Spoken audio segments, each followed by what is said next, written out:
Hello everyone, welcome back to our channel. We are back again with a new video, Python program to check Armstrong number. So let's start it. In the first line, a function named Armstrong is defined. It takes one parameter, number, which represents the number to be checked. In the second line, the number is converted to a string and assigned to num_str. This allows iteration over each digit in the number. Now, in the next line, this verifies if number is an Armstrong number. For digit in num_str, it iterates over each digit of the number as a string.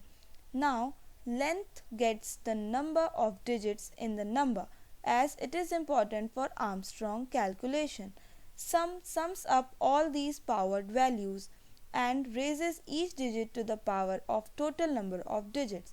Number is equals to compares the calculated sum to the original number. If the sum equals the original number, the function returns true, otherwise it returns false. Now in the next line prompts the user to input a number. The input is then converted to an integer and stored in a variable num. Here in the next line calls the Armstrong function with num as the argument. If the function returns true, the program prints that the number is an Armstrong number, otherwise it prints that the number is not an Armstrong number. So let's check this.